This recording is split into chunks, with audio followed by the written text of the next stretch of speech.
बिस्मिल्लाहिर्रहमानिर्रहीम। अस्सलाम वालेकुम। आज का हमारा टॉपिक है एक्सक्रीशन इन एनिमल्स। इसको हम डिटेल से स्टडी करेंगे। एक्सक्रीशन इन एनिमल्स में एक्सक्रीशन का मतलब जैसे कि आपको पता है कि वेस्ट प्रोडक्ट की एलिमिनेशन मतलब बॉडी से बाहर निकालने को बोलते हैं एक्सक्रीशन। उसमें ज़्यादातर मेनली तो नाइट्रोजनस वेस्ट होते हैं, लेकिन वाटर और सॉल्ट भी अगर बॉडी की ज़रूरत से ज़्यादा है, जितनी ज़रूरत है उसके हिसाब से ज़्यादा है, तो वो भी बॉडी से बाहर निकालना है। तो जिस तरह सॉल्ट जो है वो मेनली हाइपरटोनिक इन्वायरमेंट, जैसा कि मेरीन हमने पहले पढ़ा था, बाहर नमकियात ज़्यादा होती हैं, अंदर कम होती हैं, तो फिर हमने सॉल्ट को बॉडी से बाहर निकालना होता है। तो इस इन्वायरमेंट को बोलते हैं हाइपरटोनिक इन्वायरमेंट।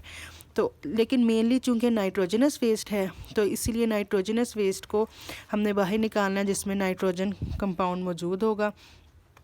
अच्छा जी, इसमें हमने क्या पढ़ना है जी, अमाइनो एसिड जो होता है हमारी बॉडी में मौजूद, उसकी जब कैटाबॉलिज्म होती है, मतलब उसको जब छोटे ग्रुप्स में कन्वर्ट करते हैं तो अमाइनो ग्रुप बनता है। ठीक है जी, अमाइनो एसिड की जब कैटाबॉलिज्म होती है तो वो अमाइनो ग्रुप उससे बनता है। इसी तरह नाइट्रोजनस बेस जो है हमारी बॉडी में मौजूद, डीएनए में मौजूद जो है, आरएनए में जो मौजूद है, उसकी भी जब कैटाबॉलिज्म होती है तो उससे भी अमाइनो ग्रुप बनता है। अब अमाइनो एसिड से और नाइट्रोजनस बेस से जो अमाइनो ग्रुप बना है, अगर तो वो उसके दो तरीके हैं, अगर तो वो दोबारा से अमाइनो एसिड बनाने में यूज़ हो जाए तो ठीक है, अदरवाइज़ जो ज़्यादातर हमारा जो ज़रूरत का नहीं है वो वाटर में डिज़ोल्व होकर लेस टॉक्सिक सब्सटेंस में कन्वर्ट होता है। अब क्यों? क्योंकि अमाइनो ग्रुप में नाइट्रोजन मौजूद है, इस वजह से ये टॉक्सिक होता है। अगर तो ये वापस चले जाए अमाइनो एसिड बनाने में तो फिर इट्स गुड, अगर नहीं जा रहा तो फिर उसको वाटर के साथ मिलकर उसने लेस टॉक्सिक सब्सटेंस में कन्वर्ट होना है, फिर उसको एक्सक्रीट आउट कर देना है। अब जो प्रोसेस है अमाइनो एसिड से अमाइनो ग्रुप बनने का, उस प्रोसेस को बोलते हैं डी अमाइनेशन। क्या बोलते हैं? D amination.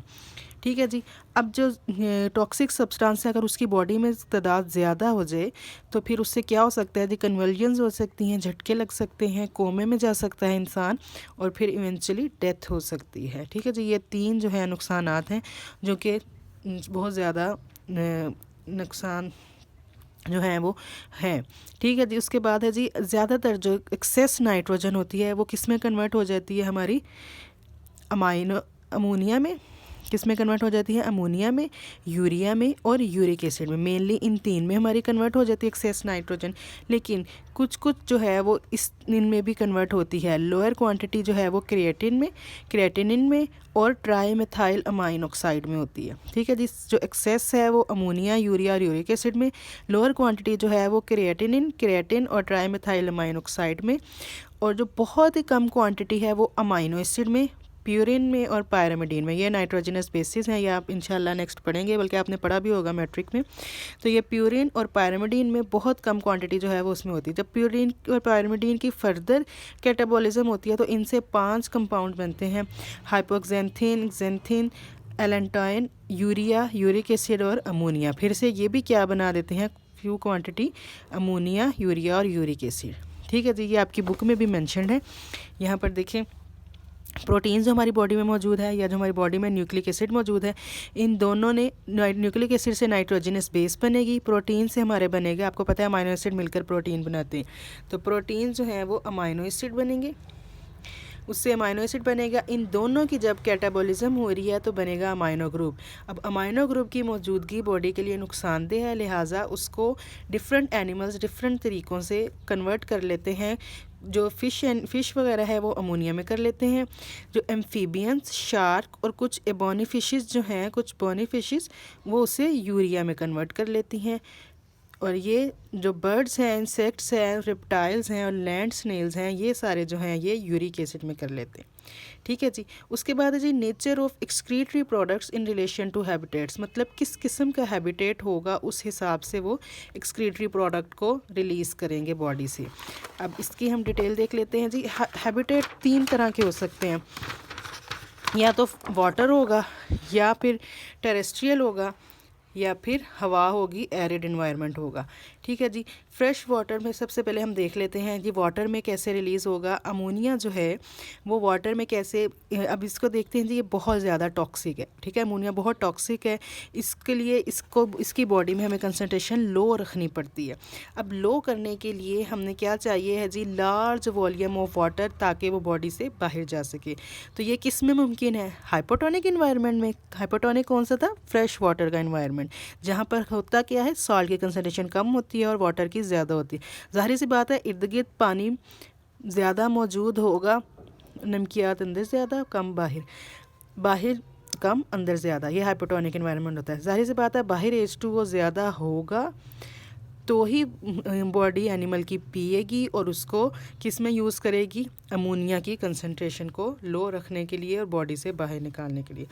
तो इसलिए ये कौन से है? Fresh water. तो इसमें हमें 500 ml जो है वो चाहिए होता है पानी 1 ग्राम ऑफ अमोनिया नाइट्रोजन को बाहर निकालने के लिए। ये MCQ में आ जाता है, बहुत ज़्यादा इंपॉर्टेंट क्वेश्चन है, ठीक है जी।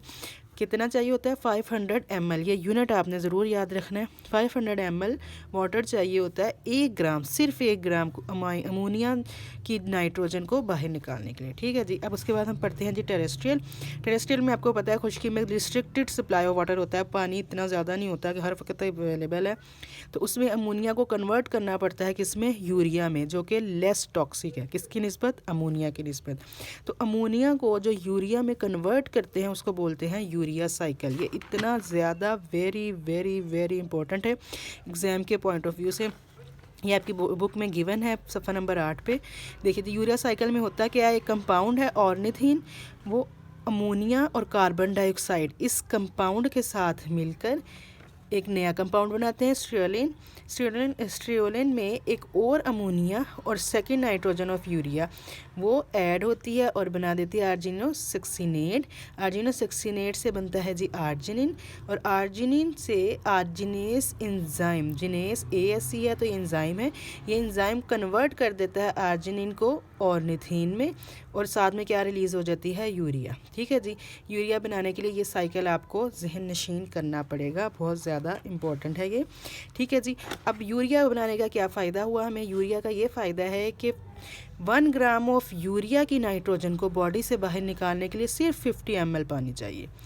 1 ग्राम ऑफ यूरिया की नाइट्रोजन को बॉडी से बाहर निकालने के लिए कितना चाहिए पानी? सिर्फ 50 ml, ठीक है जी। इसका कितना चाहिए था? 500 ml। अब एरिड इन्वायरमेंट जो है, जो बर्ड्स का है आपके सामने, उधर तो पानी है ही नहीं है, जब नीचे आएंगे तो पिएंगे। एक्यूट शॉर्टेज है, ये रिस्ट्रिक्टेड सप्लाई है, ये एक्यूट शॉर्टेज है वाटर की। तो इसमें क्या करते हैं जी? यूरिया को फर्दर कन्वर्ट कर देते हैं किसमें? यूरिक एसिड में, ठीक है जी। यूरिक एसिड में क्यों करते हैं? क्योंकि यूरिक एसिड को बॉडी से बाहर निकालने के लिए सिर्फ 1 ml, कितना? सिर्फ 1 ml पानी चाहिए है 1 ग्राम। ये नाइट्रोजन की क्वांटिटी सेम है, 1 ग्राम 1 ग्राम 1 ग्राम। 1 gram of uric acid nitrogen needs 1 ml of water, ठीक है जी। अब जो बॉडी से अमोनिया को बाहर निकालते हैं उस एनिमल्स को बोलते हैं अमोनोटैलिक, जो यूरिक एसिड को बाहर निकालते हैं उसको बोलते हैं यूरिकोटैलिक, और जो यूरिया को निकालते हैं उसे बोलते हैं यूरियोटैलिक। ये आपकी बुक में गिवन है, अमोनोटैलिक, यूरियोटैलिक और यूरिकोटैलिक। अब अमोनिया तो simple as it is body से बाहर निकालना है, इसलिए कि इतना अडेप्टेड नहीं है। तो यूरियो और यूरिकोटैलिक जो है ये एवोल्यूशनरी अडेप्टेशंस हैं। किस लिए बनी है ये अडेप्टेशन? पानी की कमी से में सर्वाइव करने के लिए, ठीक है जी। ये एवोल्यूशनरी अडेप्टेशन है, ठीक है जी। यहाँ तक हमारा हो गया कंप्लीट। इंशाल्लाह नेक्स्ट जो है टॉपिक वो नेक्स्ट वीडियो में। अल्लाह हाफिज़।